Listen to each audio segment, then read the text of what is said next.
tired, I'm cranky, I'm pissed. I have things to say. I, like all of you, have seen what Gingras said in his nonsensical, legal, bloviating rant. He dropped that word in his article. I used it right back at him. And Laura Owens veiled threats in her blog post on medium.com. I have a lot of opinions about it. I am genuinely angry about it. I've had a hearing this morning that went pretty well, but look, I'm a real practicing attorney. I deal with these issues legitimately every day. I see how people weaponize the family court system every day. Just this morning, um, I have dozens of cases where I'm fighting this very issue, the issues that are relevant in the Laura Owens case. And so it affects me a specific kind of way. And so when I see what happened on June 10th and I see the response and I see the team of Gingras and Owens tripling down after he gave this I actually thought it was genuine when he wrote that, you know what, it's time for these crazy kids to just kind of move on with life. And, he's going to accept the L and just move on and let Laura Owens heal from all of this. And instead, he issues a declaration of war. Clayton Echard may have won the battle, but the war is far from over, which is pretty much what he said, not verbatim, but he said that. So I have some thoughts. I got two beverages this afternoon. One of them is full of Woodford Reserve. The other one is my water and honey concoction. The whiskey is needed. It's unavoidable today. It has to happen. So I'm not going to talk about my case from this morning, but I've had lots of interesting conversations with people this morning regarding specifically this case and the way that what is coming out has affected, namely Mike Maricini and Greg Gillespie. I know the Clayton Echard, he just got his victory in trial. Apparently there's an appeal forthcoming. I think Gingras has about 90 days to do that. He's going to come up with something. And he wrote a blog post that I wanted to share with you. What was my opinion of Gingras going into this? When he was litigating and I observed him in court, he struck me as the kind of attorney that likes to talk a lot of shit and try to intimidate other attorneys or other parties into submission with his 20 years of experience and his 20-year specialist of internet law or whatever, and all the big cases that he's gone for. But when you actually go into the merits of what he has to say, it's just a whole lot of nothing. He's a guy that speaks loudly and carries a small stick. And indeed, with his very effete penis waving in the air, decided to write on his law office. I have no knowledge of that. That is a comedic statement, not meant for defamatory purposes. I have no knowledge of Mr. Gingras's member. He wrote an article saying post-trial update as he is vacationing, I think, in Italy.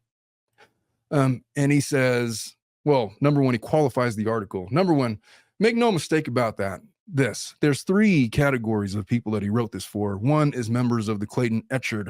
I said it again, Echard personality cults. Said this article is not for you, but this article is exactly for them. Two, normal folks who are interested in law, lawsuits, legal procedure, and maybe reality TV, law dorks. Law school students, give me a break. It's not for them. This is for category number one. Judge Mata and her dad. Interesting that he would title or place Judge Mata and her dad in a specific separate category in an article where he has scathing reviews for Judge Mata's ability to marshal the evidence in this case and make her judicial opinion. But here we are. So he says this post is only for folks in category number two. He thinks that Judge Mata and her dad are reading. I don't think her dad is reading at all. I think that he was entertained by what was going on, this high profile case. Look at my daughter. I'm so proud. I got to go in and see her in action. This is the pinnacle of her career. I don't know if it's the pinnacle of her career, but it's the big case that everybody's talking about. And my daughter is sitting on the bench deciding all of it. I don't think that there's a father alive that wouldn't be proud of his daughter. And I don't think it matters whether or not he had a legal opinion. I think he was just there in support of his daughter. What do I know? Wendy says, Omar, take a deep breath. As frustrating as this is, don't let them bait you. Oh, I'm not baited. I am not baited. Look, I've been doing this a long time. I have certain ethical motivations in how I practice law. And I have clients that I care deeply about. And it just so happens to be the case that I'm the kind of attorney that when I engage with my clients, their issues, their fears, their concerns, their anxieties become mine. I can't help it. It's the reason why lawyers drink. Not that I drink excessively, but it's the reason why lawyers have, so many issues with substance abuse, because it's a hard freaking job. Being a lawyer is bad for your soul. And I have a lot of cases and clients who are going through not exactly to the T, but similar issues as Eckert. And I just, the fact that I had a hearing this morning and that I was hearing other stuff, it just kind of set me off. So I'm angry, but I'm angry in a not so serious kind of way. I'm just fed up. Gloves are off with these effing people. I'll try not to swear on your stream too. Sorry. Oh, if I'm swearing, you're allowed to swim, swear. I mean, I could try. I mean, you don't have to. I apologize if I'm offending with my language. I'll try to clean it up. No, I'm way worse than you are. It's okay. I just don't want to get you demonetized or whatever with my language. All my videos get demonetized lately. I can't help it. Damn. It's what it is. Would you have had lunch with David Gingras or Gingras? There's very few people in the world that I would not have a whiskey with after hours. I bet you, you know what? Here's what I think would happen if I had a whiskey with Gingras. It's like, hey, Gingras, so you're gonna win on the pill, huh? It's like, yeah. And then we all drink to it. No, I was like, hey, Gingras, how much is the retainer, man? I gotta know. How much are you getting for this one? 75,000, north of 100,000. Hey, hourly rates, right? Boom, cheers to that. And then we have a laugh. And then I feel like if we were drinking together, he would acknowledge that, yeah, this case is bullshit. I don't honestly believe that he believes what he's putting out there. There's no effing way that this guy, look, he's a smart guy.